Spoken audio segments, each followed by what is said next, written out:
Hey, welcome back, Faithful Politics listeners and watchers. If you're watching us on our YouTube channel, we are so glad to have you. Make sure you like and subscribe.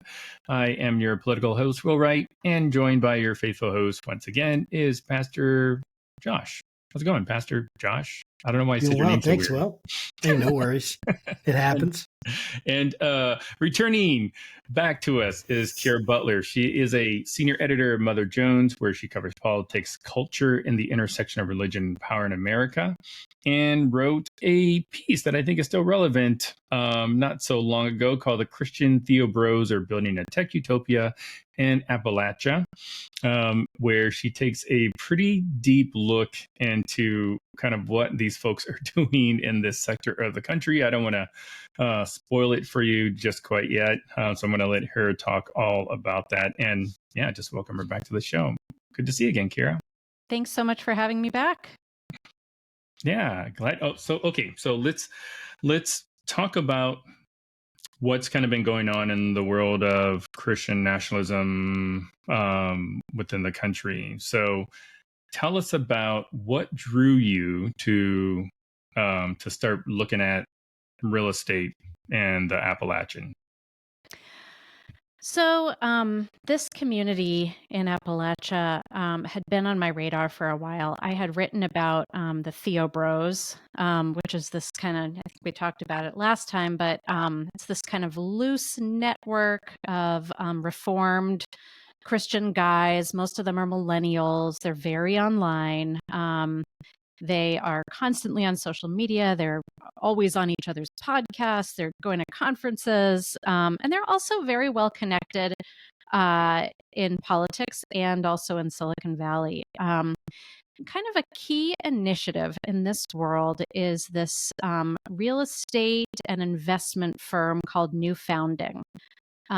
It is run by two of the Theo Bros. Their names are Josh Abatoy and Nate Fisher. And one of their flagship projects with this investment firm is this real estate project.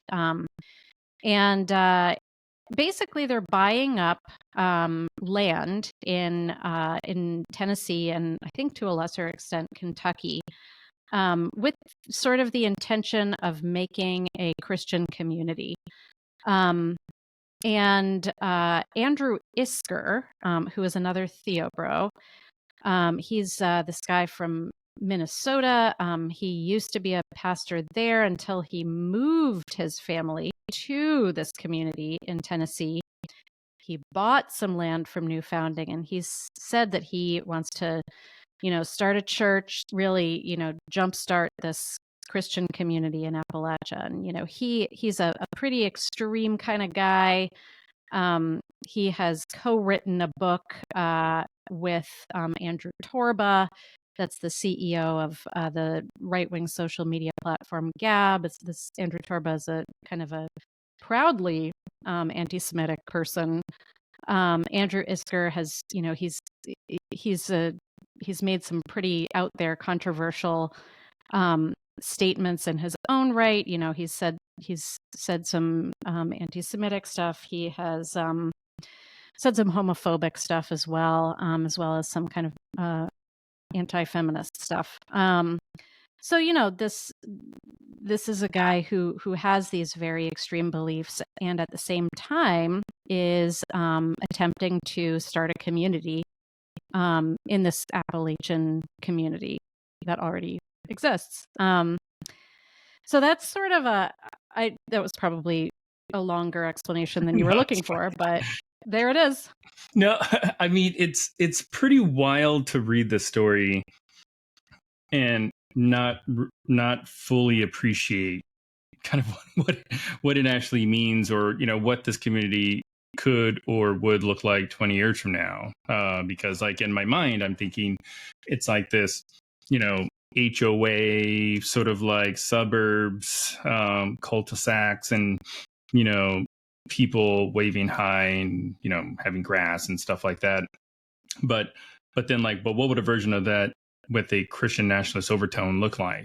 Would that be like every house has an appeal to heaven flag, and like it like those little fish, Jesus fish stickers and all the cars or something like that. Like, I'm curious, like, well, what have you heard or how can you describe this community? Yeah, I think that they're not interested in the kind of cul-de-sac look. They're sort of explicitly, I should say, not interested in that. They want, what they say they want is to kind of restore this community in Appalachia to what it used to be. Maybe like 100 years ago. They want this community to, I guess, revolve around agriculture, though it's not actually clear who's going to do the farming. They're almost, I think they've said they imagine like, an English countryside kind of a vibe.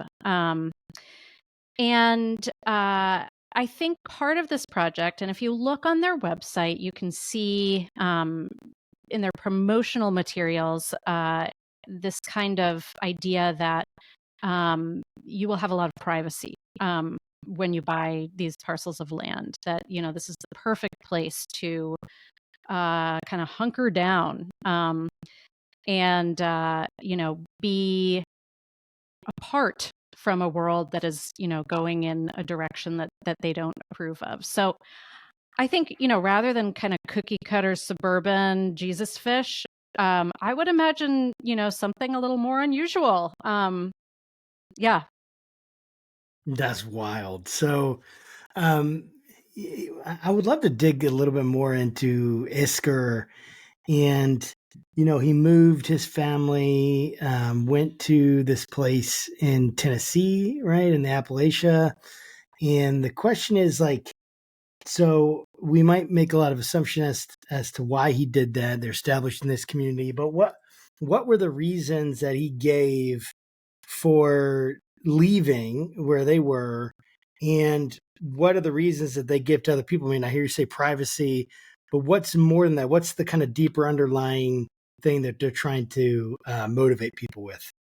Yeah, so Isker has posted about this and podcasted about this a lot. According to him, to hear him tell it, he was really disappointed with the direction that Minnesota was going in, particularly under Tim Walz. And he tells a story of, I guess, he has a bunch of kids. I can't remember whether it's 5 or 6, but one of his kids is autistic and had been receiving services through the public school system, even though I think the rest of his kids are homeschooled.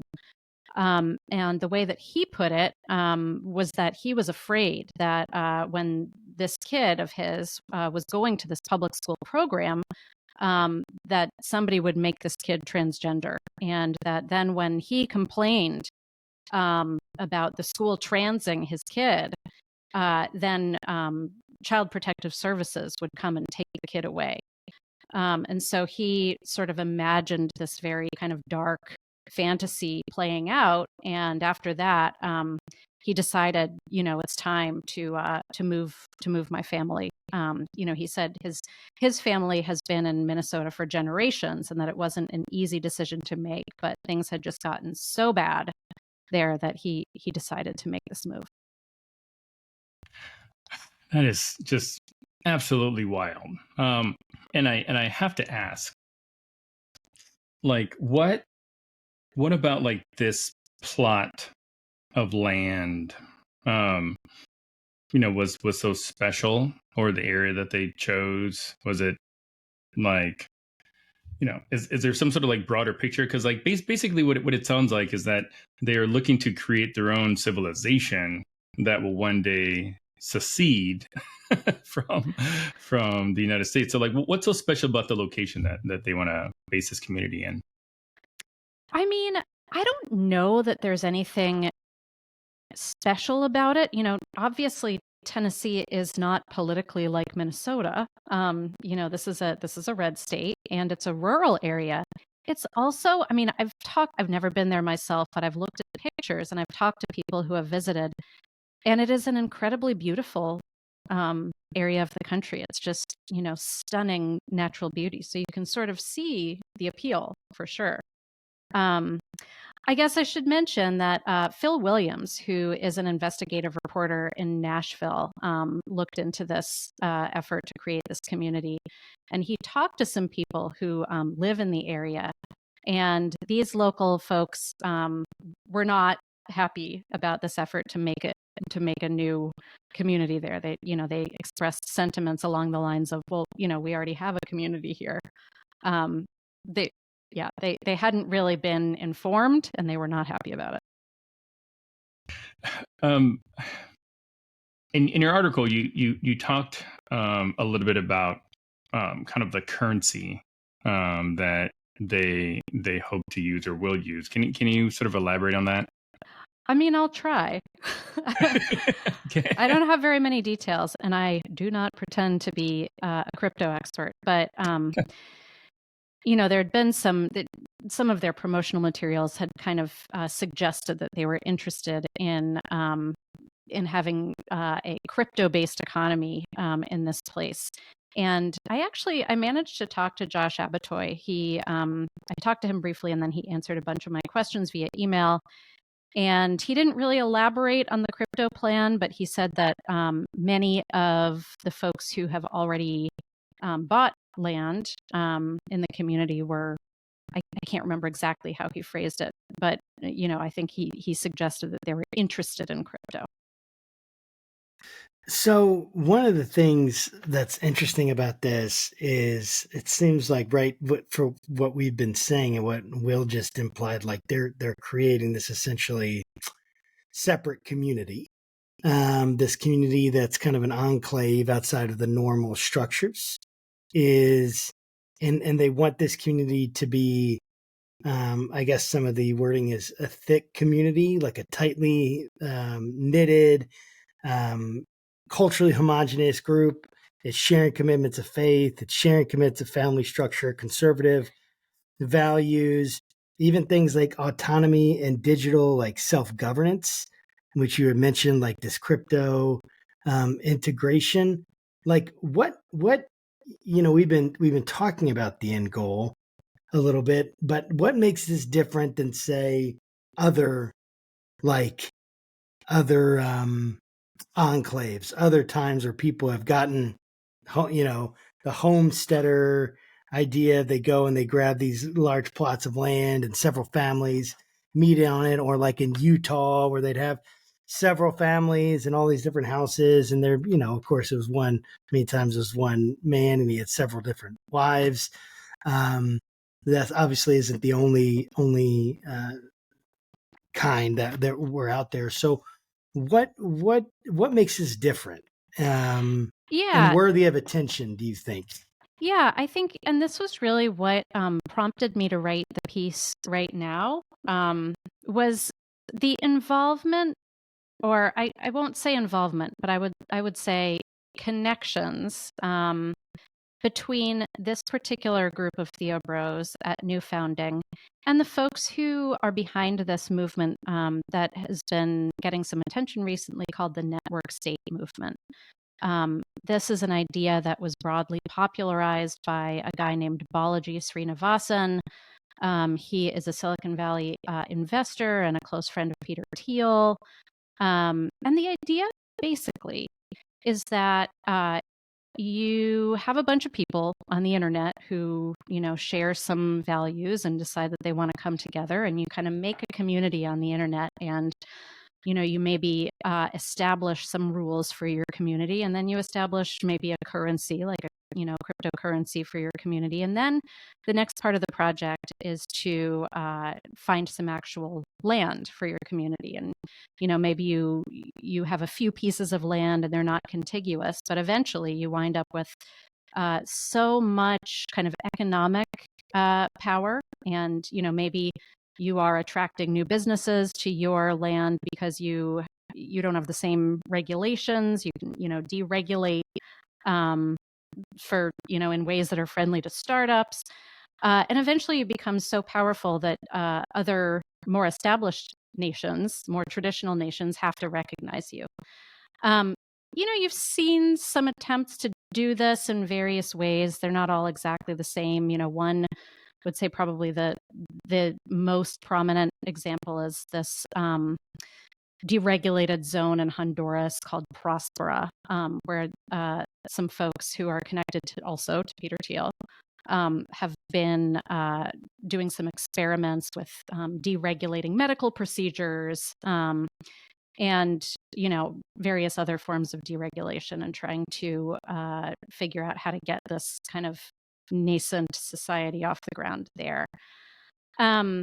I guess to tie it back to new founding, it's a similar, it's not exactly the same thing as Prospera. And Josh Abatoy in his email made that clear to me, that he's like, this is not exactly a network state, but there's some similarities. There's this effort or this desire to use crypto and all of the kind of legislative implications of that. The other thing that's important to note is that when he was campaigning, I think this was in 2023, Trump mentioned this idea of freedom cities.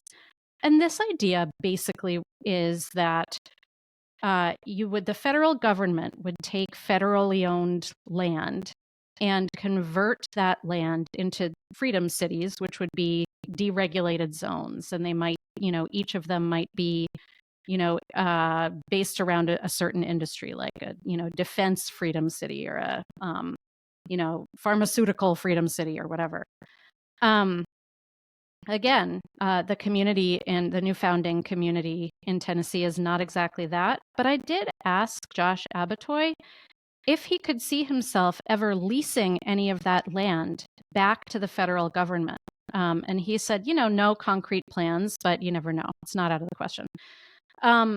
The other important thing to note, and then I'll shut up, is that Josh Abatoy is part of a pretty new group that came together. It's called the Frontier Foundation. And this is a group that exists to lobby for freedom cities to happen. Like he, along with a few other folks who are in this world, they've written an open letter, and they're meeting with officials in the Trump administration about, hey, how can we get this freedom cities thing up and rolling? That's pretty wild. I didn't know about the freedom cities, but I am curious, and kind of it's my own failing. I've connected Christian nationalism to sort of this compound a couple times, and I don't want to necessarily like put words in your mouth or in the article's mouth or anything like that, but I would love for you to talk about, are there connections, and if there are connections to Christian nationalist adjacent type of movements, like what are they? Because I know that Theo Bros, for instance, could probably fit in that vein. Yeah, and in fact, Andrew Isker's book that he wrote with Andrew Torba was about Christian nationalism. It was kind of making an argument in favor of Christian nationalism. Andrew Isker is the author of another book called The Boniface Option that makes the argument for basically having a Christian society that kind of secedes from broader society. So, I guess, when you talk about people who are unapologetically Christian nationalist, Andrew Isker definitely fits that mold. And I believe that his he does a podcast, and his podcast co-host, CJ Engel, who is also part of this Tennessee community, I think he is the same.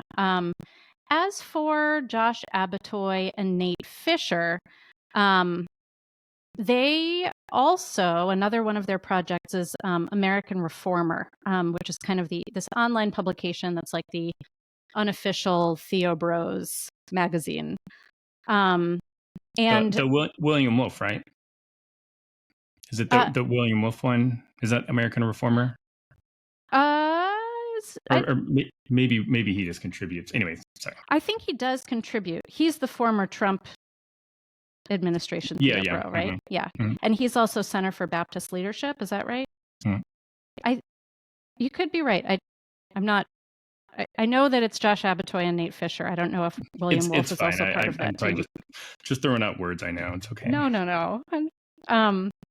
Anyway, so American Reformer has definitely run many pieces that argue in favor of Christian nationalism. So I think, you can, if you're trying to connect the dots between this community and Christian nationalism, it doesn't take too many steps.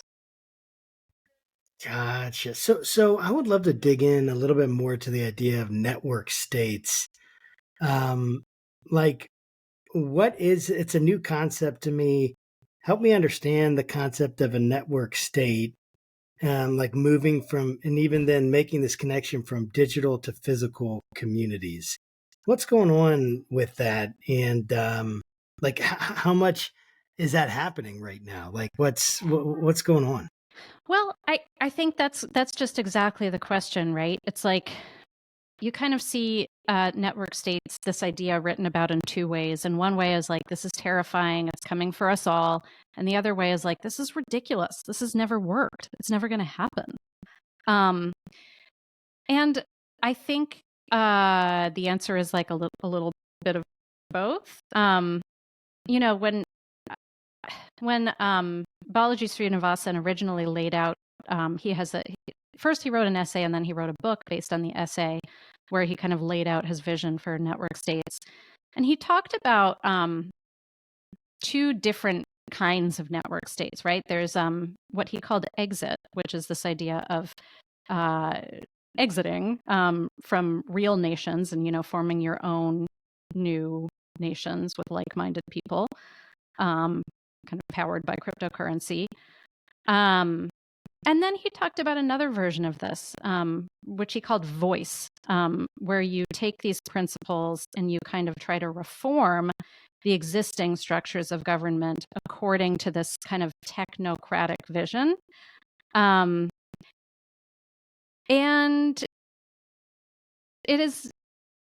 I've talked to a few people who have pointed to Elon Musk and what Musk is doing with Doge. And, specifically, I talked to a guy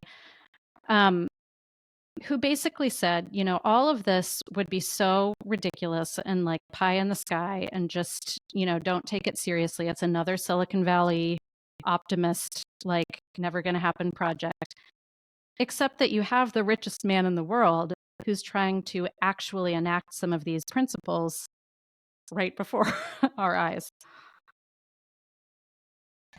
So the Highland Rim project, am I saying that right? The Highland Rim project, is this a community that's already up and running with people, or is it like what phase is this project in? I guess is probably the better question. Yeah, I think it's an early phase. I think they've sold a few dozen parcels of land. I don't know how many people are actually living there yet. I think Andrew Isker, last I checked, he was running a church out of a rented space, but the church was invite only. And so this is not a come as you are church. I guess not. Yeah. And I think they're also trying to start like an events venue / country club, hunting club kind of thing there, but I don't think they've actually started it yet. So, yeah, so far it seems like they've bought the land. A few people have bought the land from them. We've got Andrew Isker, who's like trying to make it happen. I don't think it's like a fully functional, crypto fueled community yet. Yeah, I mean, but like, how much are these plots? And I mean, could me as a progressive liberal move to Tennessee and buy a plot of land or something like that in this community? I think it's been a minute since I've looked at the real estate listings, but I think that there was a big range. I think that they're, depending on like the size and the location, they were anywhere from like $30,000 to like $200-something, I want to say. And that's, of course, you buy the land and you have to like build a house on it. Right. So it's $200,000 between 30,000 and 200,000. I I can look back at No, it's all good. That's just wild, man. Like, so okay. I guess I'm trying to get the whole picture here, and it's definitely emerging, and I see it.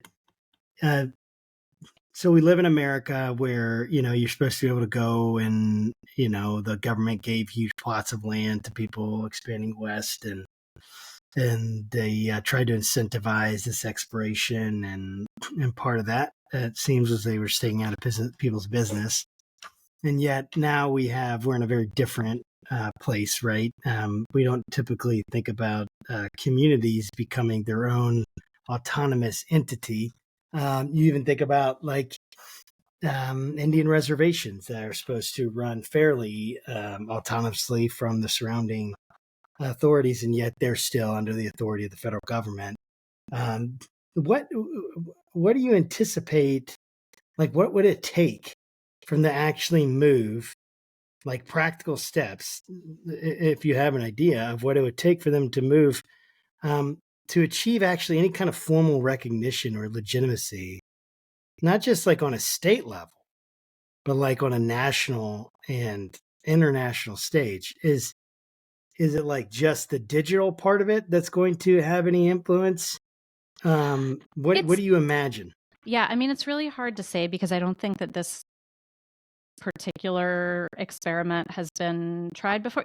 Like when people talk about examples of like network state-esque projects that have worked, they talk about like deregulated economic zones, like they're, the kind that you find in Shenzhen in China, for example. And that's a little different, right? Those are places that deliberately have fewer regulations to attract businesses. That it's different from, a religious community trying to do the same or a similar thing with really kind of a values-based motivation. So I think it really remains to be seen whether they would be able to make something like this work, or whether it's going to end up just being, like what I asked Josh Abatoy about, like they buy up all this land, it doesn't really happen, and then they lease it back to the federal government, and, Trump makes these deregulated freedom cities. It's wild, man. Yeah, I am kind of curious on what your sense is that like either Vice President Vance or Trump knows, what Andrew Isker is up to here, and the only reason I'm asking is because I came to this realization today. Obviously, Trump's not a big fan of the media. News alert. But the stories that he typically tends to point out and call fake news, at least in my experience, have never been connected to anything connected remotely to Christian nationalism. And I've always wondered, like, is that on purpose? Because it's not like, he's got a faith office like next door to him in the White House, like I'm just like the connections are clear, and there are people like yourself writing articles. So like I love to know if you get the sense, or if you're not sure, like what would be the pathway for Vance or Trump to know about what's happening. Well, Trump is kind of he's a wild card. Like I saw him I saw him speak at like a campaign event at a mega church in Georgia, like a few days before the election, and there was it was like a fireside chat kind of style interview with him, and he just, this was a room full of pastors, like, deep South, like charismatic, like preachers, and Trump was just kind of like looking around, like, and I didn't, I almost hesitate to say this because I didn't actually manage to record this, so I don't really have any proof that he said it, but he did. He was like, "Wow, you guys sure are religious." Like, I don't, Trump himself is not like, I don't think that's like his number one issue or anything. Vance, on the other hand, obviously he is very religious, Catholic convert, recent Catholic convert. And he's also, in this piece and a few other ones, I noted that he's connected to this Theo Bros movement, mostly just because he is a right-wing religious guy who's extremely online and kind of Silicon Valley adjacent as well. These are the same circles that some of these Theo Bros run in. There's a great reporter, researcher whose name is Jenny Cohn. She was with Bucks County Beacon for a while, and she did some really good reporting that revealed that Vance is connected to American Reformer because there's a guy, an investor named Chris Buskirk, like very powerful right-wing donor who started this network called the Rockbridge Network that was like a Republican donor network with J.D. Vance, and Chris Buskirk is on the board of American Reformer. Jenny Cohn also surfaced a picture of Vance with a bunch of Theo Bros. And just the other day, there's this guy, Steve Deese, who some of your listeners might be familiar with. He is a guy who is a host for Blaze TV. He has a show it's like the Steve Deese show. And he's hosted a number of Theo Bros on his show, including Joel Webbin, who's like one of the most outspoken of that crew. That's one way to put it. Yeah, that's one way to put it. Right. Provocative, perhaps. And so Steve Deese is very tight. He's also had Doug Wilson, who's kind of like the Theo Bro patriarch, Moscow, Idaho guy, on his show. So last week, Steve Deese posted on X a picture of him with J.D. Vance. He had, I guess, been in Washington and just had to stop by and have a photo op with J.D. Vance. So, I think to the extent that people at the highest levels of government would be aware of this project, it would have to be through Vance. I mean, yeah, I guess I saw Isker was on a podcast with, what's his name there? The guy who's Tucker Carlson. Carlson. And Trump knows Tucker and Vance knows Tucker. So they're just they're less than 6 degrees of separation. Well, they're like 1 degree of separation, or maybe 0 degrees, which makes me, so here's the interesting thing that I would love to get your take on. When I think Silicon Valley, I do think free market. I might think libertarian. I'm not thinking Theo Bros, and I'm not thinking reformed theology, and I'm not thinking some of the, essentially anti, feminist, anti woke, anti liberal ideas that are coming out of, guys like Isker and those surrounding him. And yet there's this affinity, this almost shared vision of like these networks and cities outside of the necessarily the control or regulation of government. And is there this massive conspiracy that we don't know about like the like Silicon Valley trying to take over the world?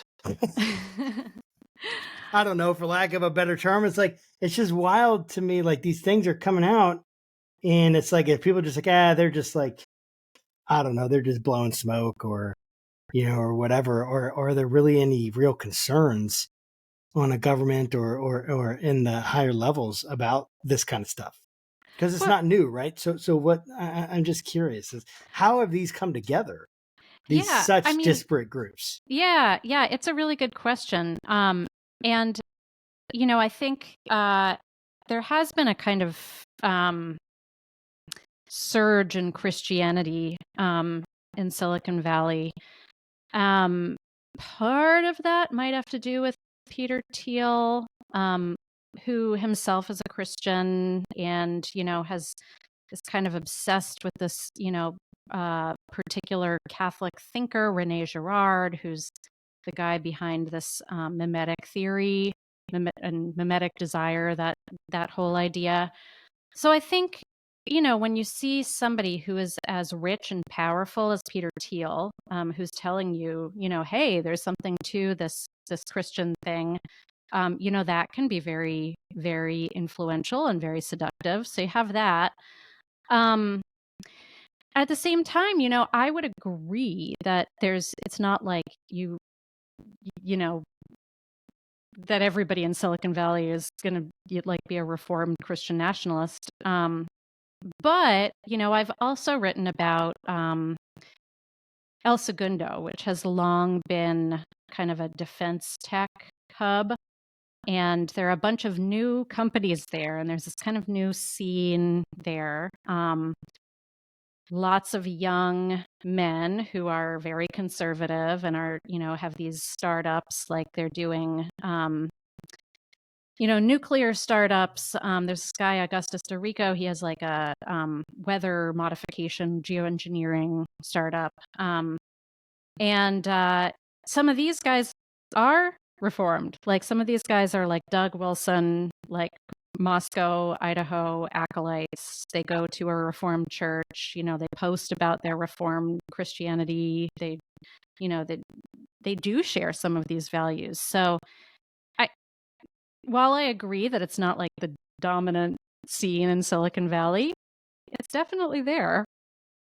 Yeah, and it's interesting. I know, Will, I was passing on to you, but so that's a particular kind of reformed, right? Because I was heavily influenced by Reformed theology when I got out of college, and it was through Reformed theology that I came across books by a guy named like Gary North, who is a Dominionist, and I remember reading in some of his stuff where he was like, "Yeah, we should have public executions again, and all sort, reinstate Old Testament Torah law." And I'm like, what the heck? So I remember reading this and be like, this is wild, and just thinking it's real fringe. And yet, of course, there's a diversity in the Reformed community around this. And I just wonder what it is about the Reformed, like this particular community. But then again, it's in the charismatic community too, and their love for power and their connection with Trump. It's just fascinating to me. I grew up thinking all of this was so, I don't know if innocent is the right word, but good. And I get such concerns when I'm looking at all this stuff now about like people creating trying to create new nations and within our nation. And it's just like, what are we doing?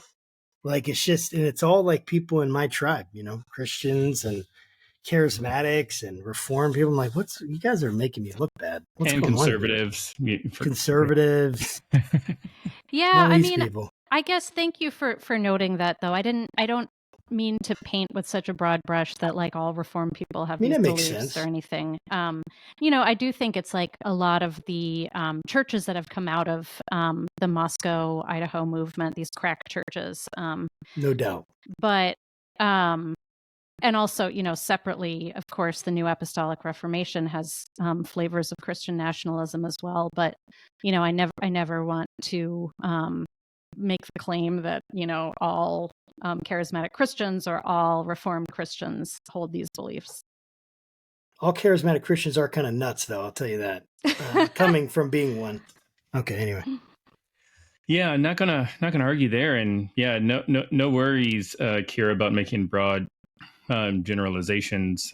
Josh has been called to the carpet a couple times when some of our more right-leaning religious leaders found out that he didn't vote for Trump in the last two.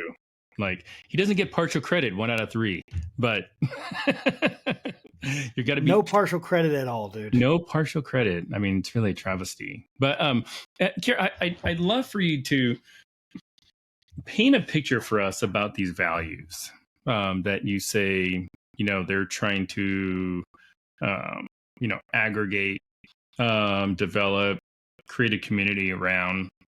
Because I think, and I'm guilty of this myself, even on the podcast. It's like, I make this assumption that when we are talking about folks like Doug Wilson, or we're talking about Theo Bros, or we're talking about, a certain brand of Christianity, somebody listening to this might think like, okay, cool. Like, I'd love to be in a community with other Christians. That's kind of what our churches teaches, like, hey, like how cool would it be if I didn't have to drive to my small group? I just walk next door, or something. So like, help kind of paint the picture of how these values, may affect people that normally probably wouldn't be affected. Well, I think probably the easiest way for me to do that is to tell you a little bit more about Andrew Isker, the guy who moved from Minnesota to help start this community. So he, I'm just looking back at my piece so that I don't get this wrong. He has, a few dozen followers on X, and he kind of, it seems like he delights in making these very kind of outlandish, out there statements. I don't mean to. Did you say dozens or thousands? So he has 43,000 followers total, so Okay. like a few dozen. So he has one of his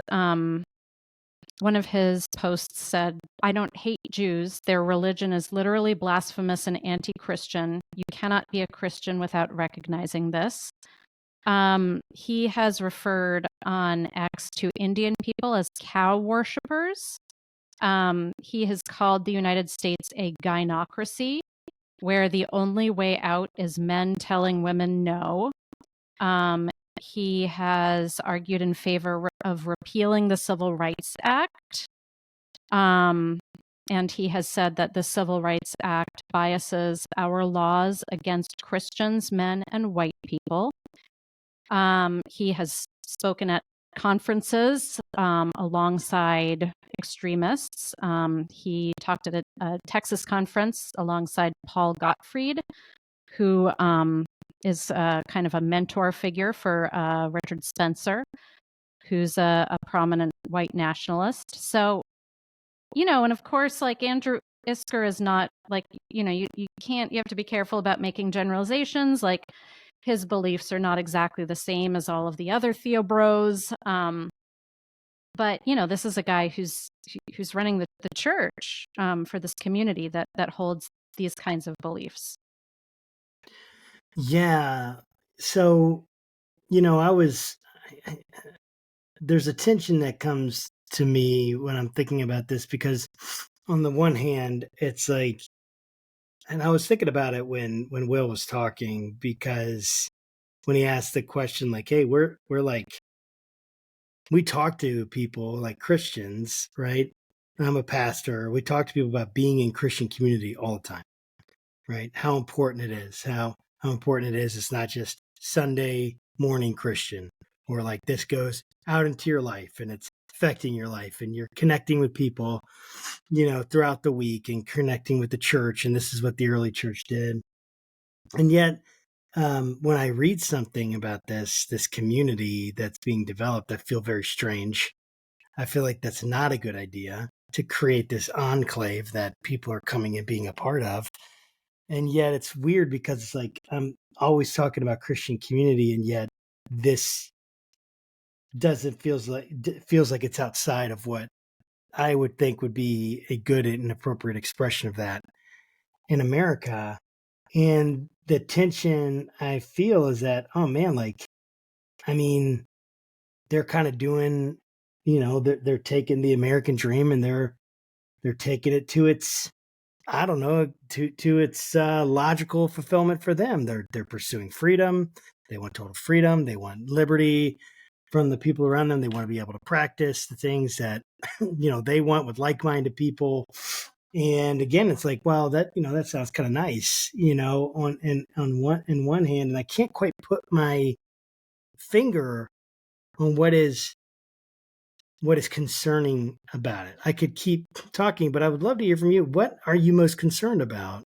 Well, I don't when think it comes to these I don't groups. think you have to ask me. You can watch the YouTube video that Phil Williams put up, where he interviewed a bunch of the folks that already live there.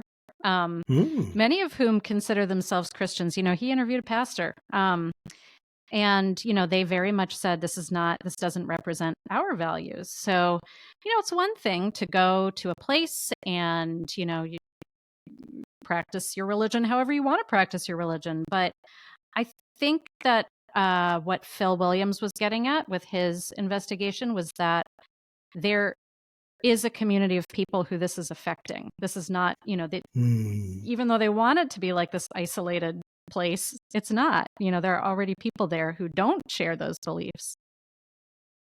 The local people. Yeah, go ahead, Mo.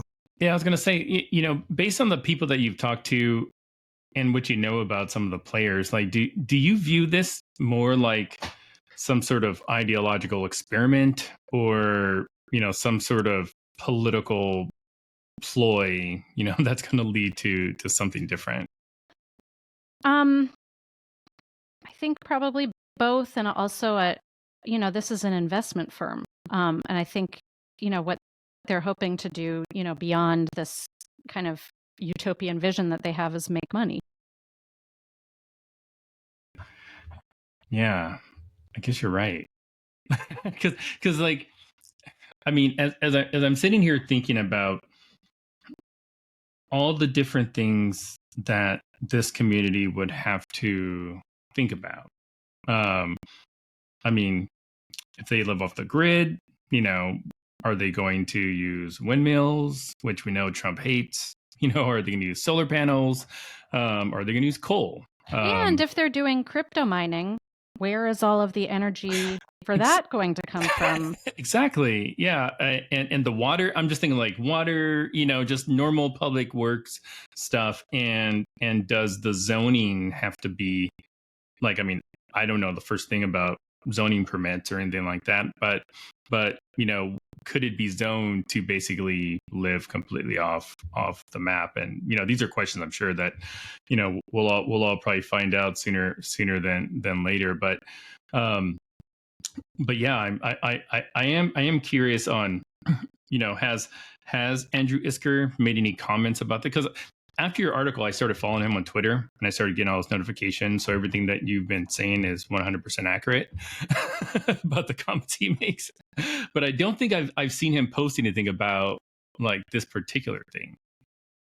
No, I haven't seen that either. I haven't seen any kind of, Why down to brass tacks, like nitty gritty details about, where.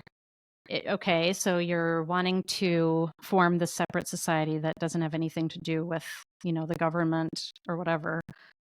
But, how are you getting electricity? How are, these questions that you asked, the infrastructure, where is that coming from? Yeah, I haven't seen any details about that. I think for me, the broader concern, if I'm thinking about this, right, is that the idea that people could come together, right, within a nation, within a sovereign nation, and start establishing, whether it's online or a physical location, which, right, what are they doing? They're moving from online to physical locations, right? Because you can only do so much online. Even in like the community online is great, but there's something about being together in physical proximity that people still want that's still important. And I just am imagining, like, if I was like, hey, to our church, hey, let's buy this and let's create this place with our own laws and with our own everything. It just feels like, yeah, what's dangerous about that? Well, it seems like that's something that's rife for abuse. Right. So we've made these laws in our society, and I get that it can feel like sometimes it's so hard to change anything. It's so hard to get laws passed, or maybe like the laws, like it's just there's so many words in it, and it's not really doing what you think it's going to do. Like the democratic process is slow, right? And so if you're in a society and you're wanting to escape from it, I can get the appeal of wanting to be able to go and make your own rules.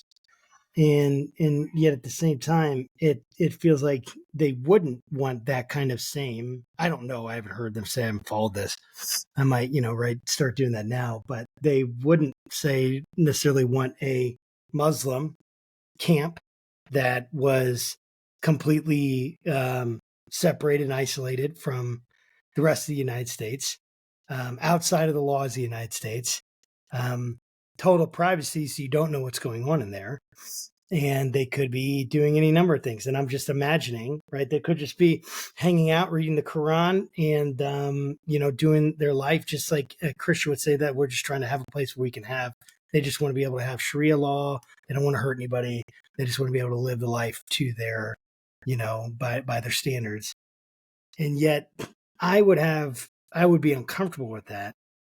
And if I would be uncomfortable with that, I would have to have the same questions that I would ask about this other Christian, right, camp. And I wouldn't have in the past as much as I definitely would now. And this idea that we can just take and start creating all these communities just because we have a lot of money, right? Or the richest man in the world is now, potentially behind this. So Elon gets to create his own countries. I'm not saying you're saying that. I'm just like, I'm trying to work through the concern, and I can see how there could be, it's rife for abuse. There's issues where things things could be happening that are illegal or things that we wouldn't, as a society want, and it's being done, and and there's nothing that we can do about it, so to speak. What are you most concerned with when you're looking at these things? Well, I mean, you're right. I think, the concern that you raised initially of, these places being ripe for abuse.